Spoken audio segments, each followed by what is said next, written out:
ሰላም እንዴት ናችሁ? ደህና ናችሁ ወይ? ይህን የመሰለ እንጀራ ጋግሬ የምሬን በጣም በቃ አሳያችኋለሁ እያልኩኝ ነበረ እና ይኸው እንጀራ ጋግሬያለሁኝ። ግን ደግሞ ያኔ መጥበሻ ያነሳል ስለነበረ ትንሽ አድርጌ ነው የጋገርኩት። ብዙ ውበት የለውም። እናንተ ደግሞ ተለቅ ሰፋ ያለ መጥበሻ ካላችሁ ሰፋ ባለ መጥበሻ መጋገር ትችላላችሁ።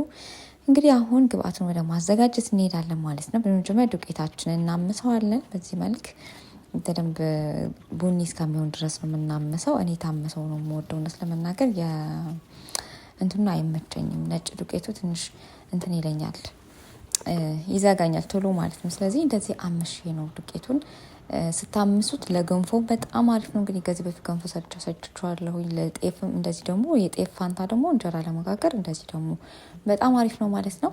ከዛ በኋላ በወንፊት ነው እንትን ያልኩት ነፋሁት በደንብ አድርጌ፣ ምክንያቱም የጓጎል ምናምን ይኖረዋል ማለት ነው የተቀላቀለ። እሱን ነፍቼ ከዛ በኋላ ለብ ያለ ውሃ ነው ያዘጋጀሁት። ለብ ባለ ውሃ ውስጥ ዱቄቱን ጨምሬ እርሾ አደረኩበት። አየሩ ቀዝቃዛ ስለሆነ እኔ ትንሽ በዛ አድርጌያለሁ እርሾ ማለት ነው። እናንተ ደግሞ እንዳላችሁበት አየር እንግዲህ አድርጉና ከዛ እንፈጨዋለን ማለት ነው። ልክ እንደ ጁስ ፈጨዋለሁኝ በደንብ አድርጌ። ከዛ በኋላ ጎድጓዳ እቃ ላይ ገልብጬ ከድኝ በስነ ስርዓት ላስቲክ አድርጌበት ፎጣ አድርጌ ያው ቅዝቃዜ ስለሆነ በደንብ ጠቅልዬ ነው ያስቀመጥኩትኝ ማለት ነው። ከዛ ኩፍ ሲል እንግዲህ እንጋግረዋለን። እስከዛ ደግሞ እዚህ ጋር ወጥ ለመስራት እያዘጋጀሁኝ ነበር። እንግዲህ ሁሉንም በአንድ ላይ ነው ያደረኩት፣ ምክንያቱም በረንዳ ላይ ነው የምሰራው።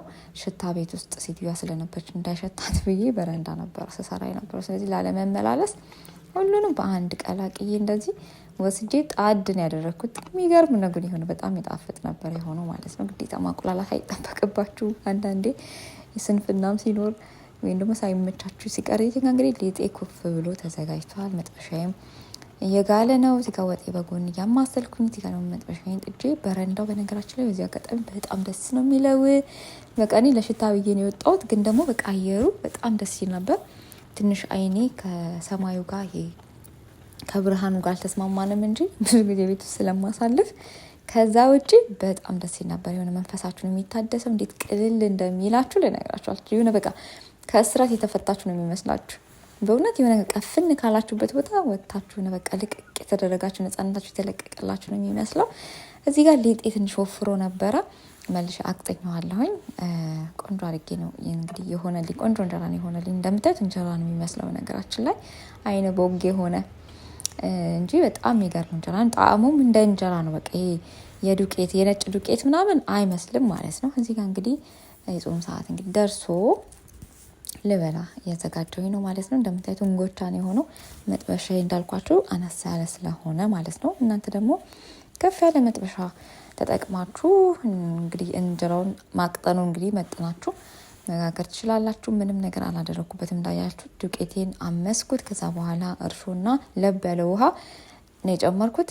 ትንሽ ጨው ብትጨምሩበት ለጣዕሙ በጣም አሪፍ ነው ስትበሉት እንጀራውን። ከዛ ውጭ ግን ባጨምሩም ችግር የለውም። በተረፈ በጣም የሚገርም አሪፍ ነበር። ለ2 ቀን የተጠቀምኩት። እንዳያችሁት እንጎቻ ነው እንግዲህ ብዙም አይደል የሚጋገርኩት። እናንተ ደግሞ እንደ ፍሪጅ ውስጥ አስቀምጡት። በነገራችሁ ላይ እንጀራውን ከጋገራችሁት በኋላ ከ1 ቀን በላይ ውጭ ላይ አታስቀምጡት። ምክንያቱም እንደ እንጀራ አይደለም፣ የመበላሸት እድሉ ሰፋ ያለ ነው። ስለዚህ ፍሪጅ ውስጥ አስቀምጣችሁ መብላት ከምትፈልጉበት ቢያንስ 1 ሰዓት ወይ 30 ደቂቃ ቀድማችሁ አውጡትና ቅዝቃዜው እንዲለቀው ማለት ነው። ከዛ በኋላ መጠቀም ትችላላችሁ። እንግዲህ በጣም አሪፍ ነበር፣ ይወድጀዋለሁ። በጣም ጣፋጭ ነበር። እናንተም ደግሞ እንደምትወዱት አድርጋችሁ መስራት ትችላላችሁ ማለት ነው። በተረፈ እጅግ በጣም ወዳችኋለሁ፣ አከብራችኋለሁ። ሰብስክራይብ ስላደረጋችሁኝ በጣም አመሰግናለሁ። ሰብስክራይብ ያላደረጋችሁ ሰብስክራይብ አድርጉ፣ ቤተሰቡን አበረታቱኝ። ሌሎችም እንግዲህ አሪፍ ነገሮችን መስራት እንድችል የእናንተ እገዛ ያስፈልገኛል፣ ከፈጣሪ በታችሁ ማለት ነው። ሰፖርት አድርጉኝ፣ ሀሳባችሁን እናንተም ጻፉልኝ። እናንተም ደግሞ ሌላ የምትጋግሩበት ደግሞ ሌላ አይነት ነገር ካለ እናንተ ንገሩኝ። በዚህ መልኩ ነው እኔ የምጋግረው በሉኝ፣ እኔም ጠቀምበታለሁ ማለት ነው። ሌሎችም ይጠቀሙበታል። በተረፈ ላይክ አድርጉ፣ ከተመቻችሁ ሼር አድርጉልኝ ቪዲዮዬን። ሰብስክራይብ ግን አድርጉኝ። ቪዲዮዬን አይታችሁ ከወደዳችሁ ላይክ አድርጉ። በጣም ወዳችኋለሁኝ። ሰፖርት ስለምታደርጉኝ በጣም ነው የማመሰግነው።